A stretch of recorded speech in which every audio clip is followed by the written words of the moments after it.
I'm Kenneth, a relationship coach and a psychotherapist. Don't go through a breakup alone. Click on the link in the description below to get a one-on-one coaching with me, or go to my website, askcraig.net.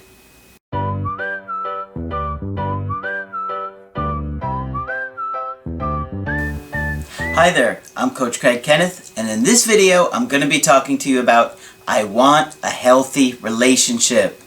So, for many of you guys out there, you have no idea what a healthy relationship looks like. And it's not your fault. In a lot of cases, you guys may have grown up in a home where you had parents that fought all the time. They didn't know how to communicate effectively to give each other what they needed. Maybe you grew up in a house that there was alcohol, neglect, abuse, mental health problems. Perhaps you just came from a home where your parents worked all the time, or there was a lot of kids so you couldn't get what you needed, or maybe they were extremely poor and living in poverty so they couldn't afford to even get food in a lot of cases. I was talking to a girl the other day. Parents couldn't even get food. She remembers being starving all the time.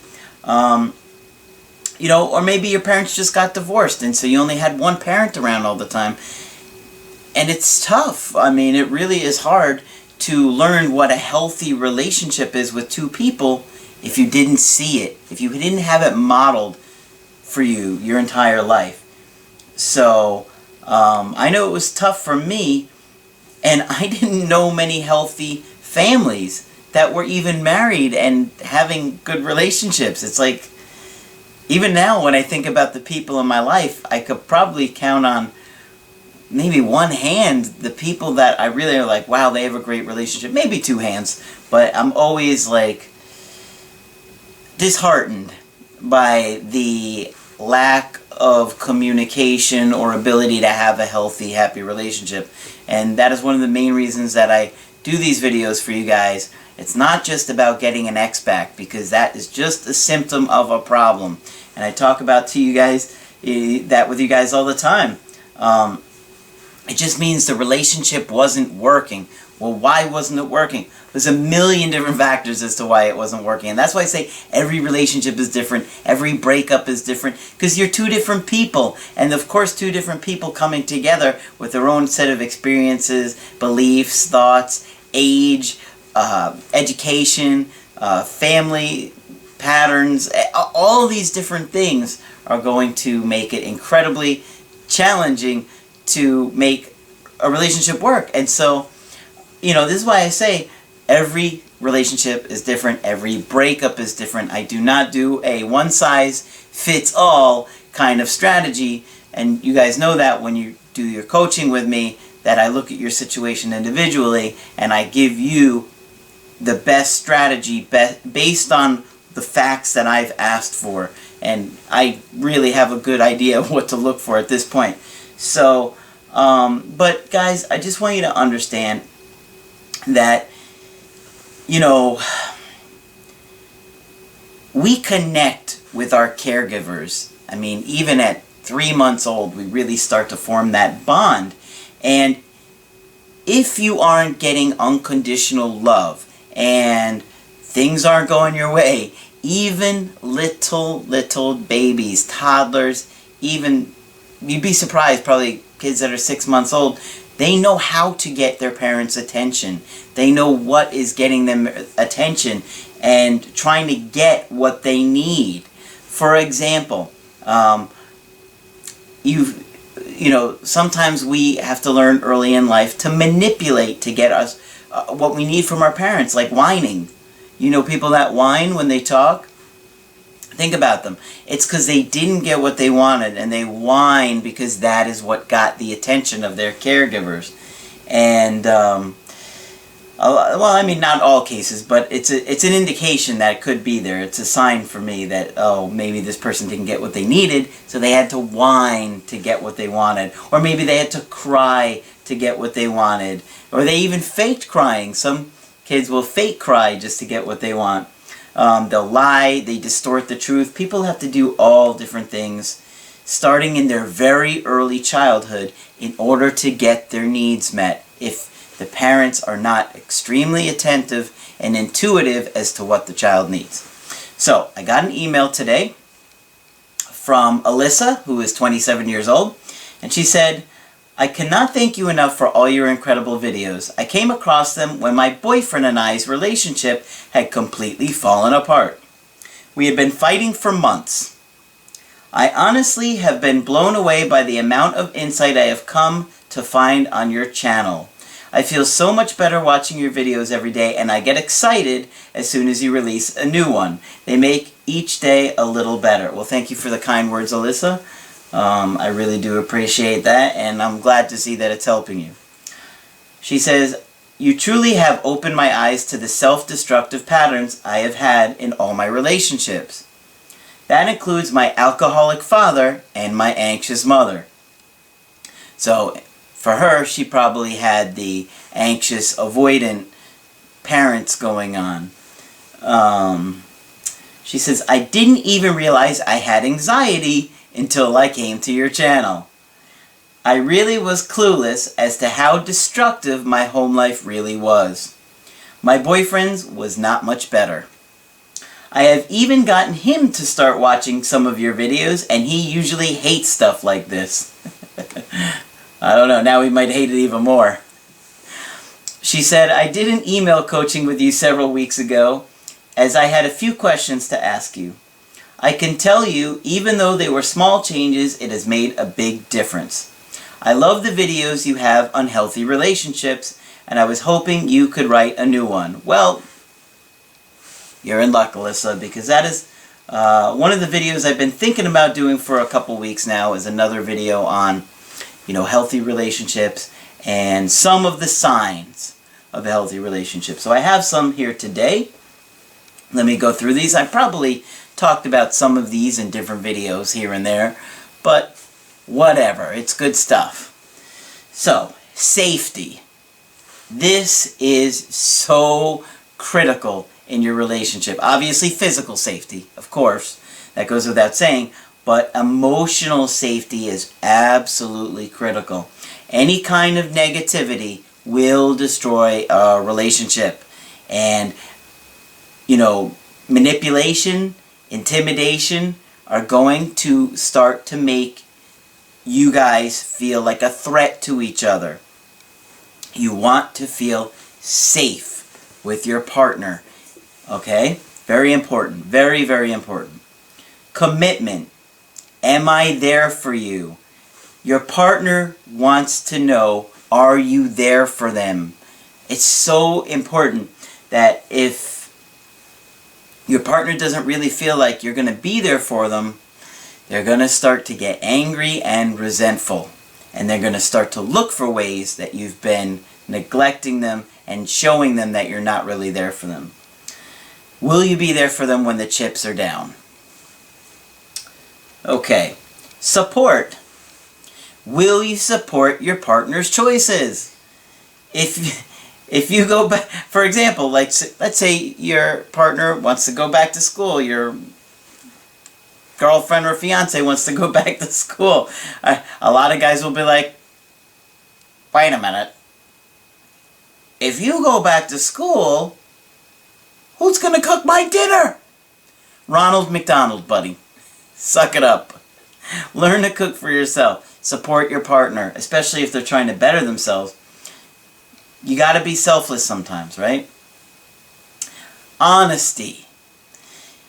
Even those white lies that you tell that may not feel like much when you say them really adds up fast, and ultimately those lies are going to make your partner feel like you're not trustworthy, and then you are a danger and you're not safe to them, okay? So, if your partner says to you, "Does this dress make me look fat?" you want to say, "No, no." The answer is always no to that one. Come on, guys, that was a trick question. No. Always no. Cooperation. Helping your partner do things.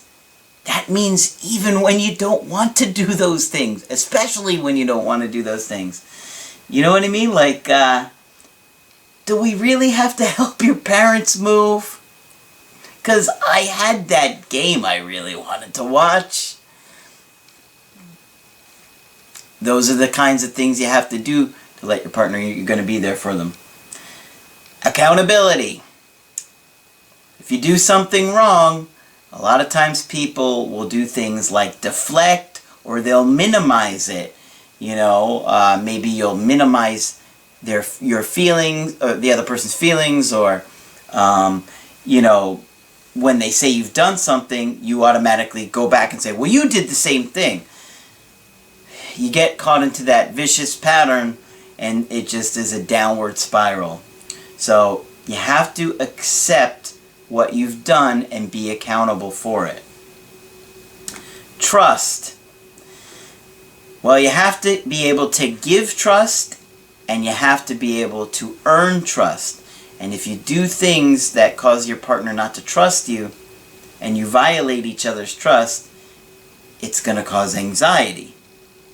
And then they're going to feel disconnected from you. And once that happens, you're going to have all kinds of problems, because the anxiety is going to come out. And once the anxiety comes out, you're going to look at a ton of symptoms that are just going to lead to arguing, fighting, and all kinds of negativity. Alright, now these last four I've talked about in another video, and you have hopefully seen it, because it's probably one of my favorites actually. How to be her Superman. And these are four critical pieces to a relationship. CAPE. I talk about CAPE. Curiosity, acceptance, playfulness, and empathy. Those are absolutely crucial to a relationship. Curiosity. A lot of times, you know, your partner will have a different belief about something. And your instinct, because you believe something different and you disagree, will be to be negative and negate their opinion, minimize their opinion. You don't want to do that, because then you start to eventually feel like a threat to your partner.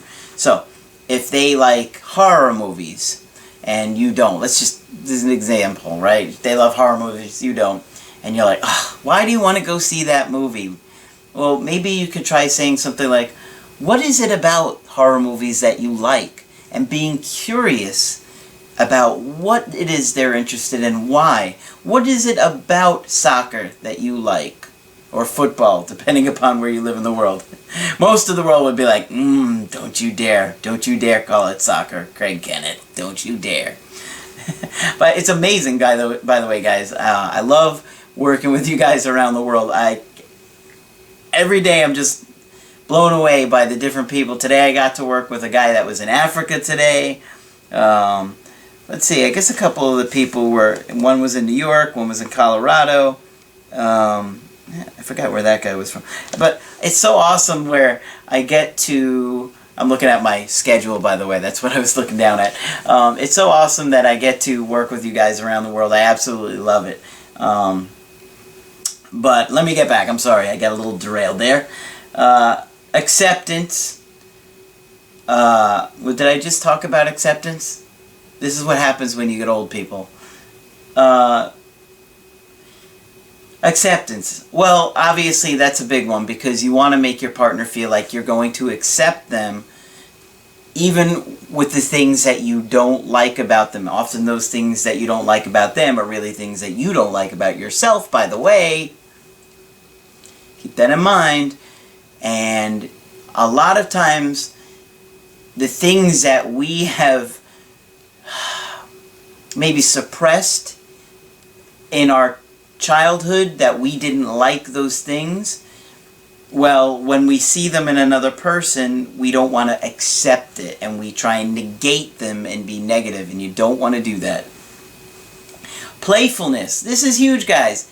Playfulness. Love is supposed to be playful and fun.